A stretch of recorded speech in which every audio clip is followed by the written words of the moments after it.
जय माता की।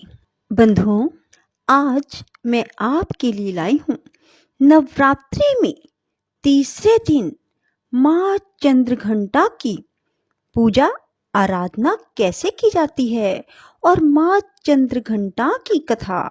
बंधुओं, यदि आपने हमारे चैनल को अब तक सब्सक्राइब नहीं किया तो जरूर करें और बेल आइकन दबाना ना भूलें ताकि आपको हमारी आने वाली सभी वीडियोस की जानकारी सबसे पहले हो सके। बंधुओं, वीडियो को पूरी सुनने के बाद कमेंट बॉक्स में जय माँ चंद्रघंटा जरूर लिखें। बोलो चंद्रघंटा माता की जय हो। माँ दुर्गा की 9 शक्तियों की तीसरे स्वरूप माँ चंद्रघंटा की नवरात्रि के तीसरे दिन अर्चना की जाती है। माता के मस्तक पर घंटाकार के अर्धचंद्र के कारण इनको चंद्र घंटा कहते हैं। माँ का शरीर स्वर्ण के समान उज्जवल है। वे सिंह पर आरूढ़ हैं। 10 हाथों में विभिन्न प्रकार के अस्त्र शस्त्र लिए हुए हैं। सिंहारूढ़ माँ चंद्रघंटा युद्ध के लिए तत्पर हैं एवं उनके घंटे से निकलने वाली प्रचंड ध्वनि असुरों को भयभीत करती है। माता चंद्रघंटा की उपासना साधक को आध्यात्मिक एवं आत्मिक शक्ति प्रदान करती है। नवरात्रि के तीसरे दिन माता चंद्रघंटा की साधना कर दुर्गा सप्तशती का पाठ करने वाले उपासक को संसार में यश, कीर्ति एवं सम्मान मिलता है। माँ का स्वरूप अत्यंत सौम्य एवं शांति से परिपूर्ण है। इनकी आराधना करने वाले में वीरता, निर्भयता के साथ साथ सौम्यता और विनम्रता का संचार उसके मुख, नेत्र, संपूर्ण काया में कांति गुण का विकास करता है। स्वर दिव्य हो जाता है, उसमें अलौकिक माधुर्य का वास होता है। इनके भगत के आगमन से वातावरण में सुख शांति का संचार होता है। माँ चंद्रघंटा के साधक के शरीर से दिव्य प्रकाश युक्त परमाणुओं का सतत विकरण होता रहता है, जो साधारण चक्षुओं से दिखाई नहीं देता, परंतु आराधक एवं उसके संपर्क में आने वाले व्यक्ति इसका अनुभव करते हैं। दुर्गा जी का तीसरा अवतार चंद्रघंटा है। देवी के माथे पर घंटे के आकार का अर्धचंद्र होने के कारण इन्हें चंद्रघंटा कहा जाता है। अपने मस्तक पर घंटे के आकार के अर्धचंद्र को धारण करने के कारण माँ चंद्रघंटा नाम से पुकारी जाती है। अपने वाहन सिंह पर सवार माँ का यह स्वरूप युद्ध व दुष्टों का नाश करने के लिए तत्पर रहता है। चंद्रघंटा को स्वर्ग की देवी भी कहा जाता है। बंधुओं, माँ चंद्रघंटा की पूजा के लिए पूजा विधि बता रही हूँ। तीसरे दिन माँ चंद्रघंटा की पूजा के लिए माता की चौकी पर माता चंद्रघंटा की प्रतिमा या तस्वीर स्थापित करें। इसके बाद गंगा जल या गौमूत्र से शुद्धिकरण करें। चौकी पर चांदी, तांबे या मिट्टी के घड़े में जल भरकर उस पर नारियल रखकर कलश स्थापना करें। इसके बाद पूजन का संकल्प लें और वैदिक तथा सप्तशती मंत्रों द्वारा माँ चंद्रघंटा सहित समस्त स्थापित देवताओं की षोडश उपचार पूजा करें। इसमें आवाहन, आसन, पाद्य, अधर्य, आचमन, स्नान, वस्त्र, सौभाग्य सूत्र, चंदन, रोली, हल्दी, सिंदूर, दूर्वा, बिल्वपत्र, आभूषण, पुष्पहार, सुगंधित द्रव्य, धूप, दीप नैवेद्य, फल, पान, दक्षिणा, आरती, प्रदक्षिणा, मंत्र पुष्पांजलि आदि करें। इसके बाद प्रसाद का वितरण करें और पूजन संपन्न करें। माँ चंद्रघंटा को दूध और उससे बनी चीजों का भोग लगाएं और इसी का दान भी करें। ऐसा करने से माँ खुश होती हैं, सभी दुखों का नाश करती हैं। इससे भी माँ चंद्रघंटा को मखाने की खीर का भोग लगाना शेष कर माना जाता है। ऋषि बोले, महाअसुर चिक्षुर, सेनापति ने जब यह देखा कि सेना तो इस प्रकार मारी जा रही है, तब उसे बड़ा क्रोध उत्पन्न हो गया और वह स्वयं भी अंबिका के साथ युद्ध करने निकल पड़ा। युद्ध में जाकर उसने देवी पर बाणों की इस प्रकार वर्षा की जैसे मेघ सुमेरु पर्वत की चोटी पर जाकर जल धारा बरसा रहा हो। तब देवी ने उनके बाण समूहों को खेतों में ही काट दिया। फिर बाणों द्वारा उसके सारथी घोड़ों को मार डाला। फिर झटपट उसका धनुष और ऊंची लहराती ध्वजा काट कर गिरा दिए।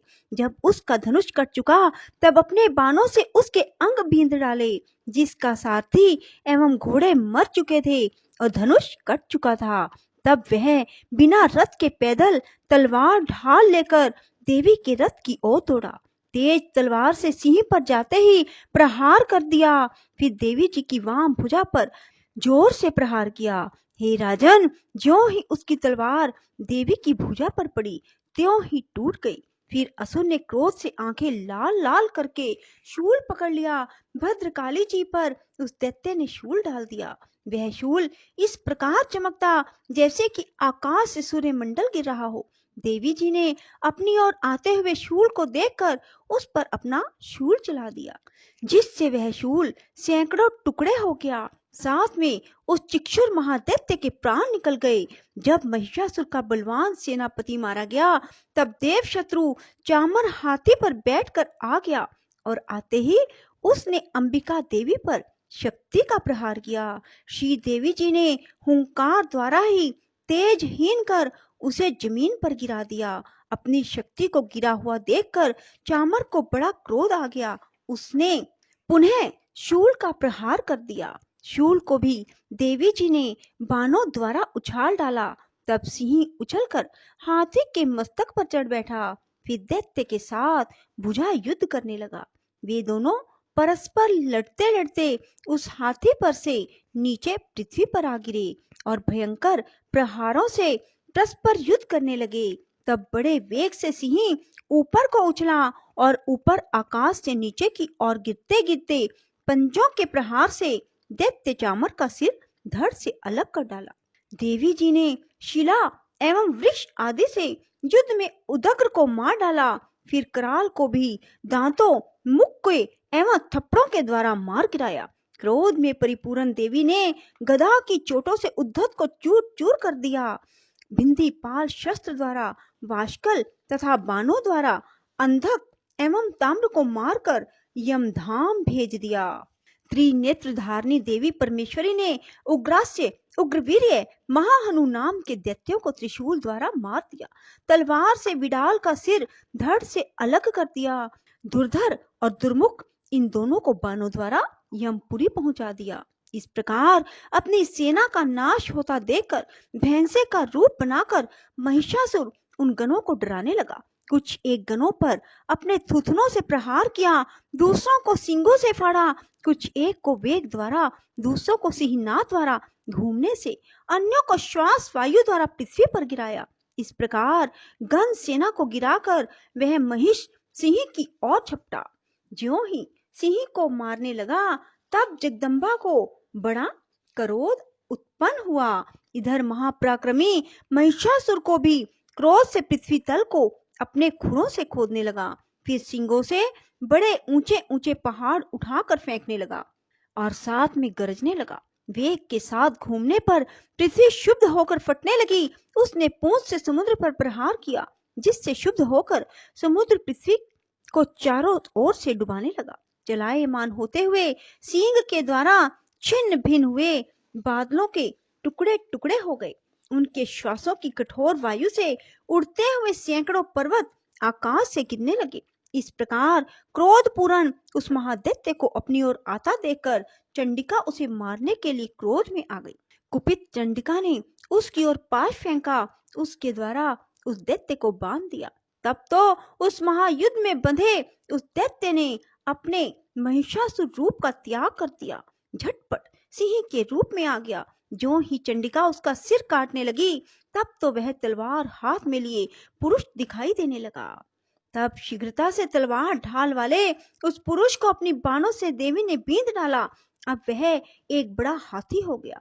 अपनी सूंड से देवी के सिंह को खींचा, फिर गरजने लगा। उसके खींचते समय अपनी खड़क के द्वारा देवी ने उसकी सूंड को काट दिया। फिर वह महादैत्य भैंसे के रूप में आ गया और चराचर त्रिलोकी को सताने लगा। तो जगत माता चंडिका क्रोध में आकर फिर उत्तम मधुपान करने लगी और लाल लाल नेत्र करके हंसने लगी।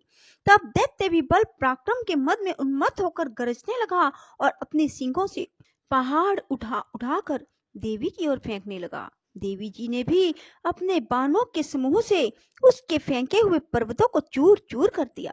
तब सुरापान के मद के कारण लाल लाल नेत्र वाली चंडिका जी ने कुछ अस्त व्यस्त शब्दों में कहा। देवी जी बोली, हे मूढ़, जब तक मैं मधुपान कर लूं तब तक तू क्षण भर के लिए गरज ले। मेरे द्वारा संग्राम भूमि में तेरा वध हो जाने पर तो शीघ्र ही देवता भी गरजने लगेंगे। ऋषि बोले, इस प्रकार कहकर देवी जी उछलकर उस महादैत्य पर चढ़ गई। पांव से दबाकर दैत्य के कंठ पर त्रिशूल से वार किया। देवी के पांव से दबे हुए उस दैत्य ने अपने मुख से बाहर निकलने का प्रयत्न दूसरे रूप में किया। अभी आधा निकल ही पाया था कि देवी जी ने अपने पराक्रम द्वारा उसे वहीं रोक लिया। आधा निकलकर भी उस दैत्य ने युद्ध करना नहीं छोड़ा। तब देवी जी ने अपनी तेज तलवार से उसका सिर काटकर नीचे गिरा दिया। दैत्य सेना हाहाकार करने लगी। तब उस सारी सेना का भी देवी ने नाश कर दिया। सभी देवता अत्यंत प्रसन्न हुए। दिव्य महर्षियों के साथ सभी देवताओं ने स्तुति की। गंधर्वराज गायन करने लगे, अप्सराएं नाचने लगी। बोलो दुर्गा माता की जय, चंद्रघंटा माता की जय। 80 4 84 घंटों वाली माता तेरी सदा ही जय। राधे राधे, जय श्री कृष्णा। बंधुओं, यदि आपको हमारी वीडियो पसंद आए तो इसे लाइक करें और शेयर भी जरूर करें। धन्यवाद।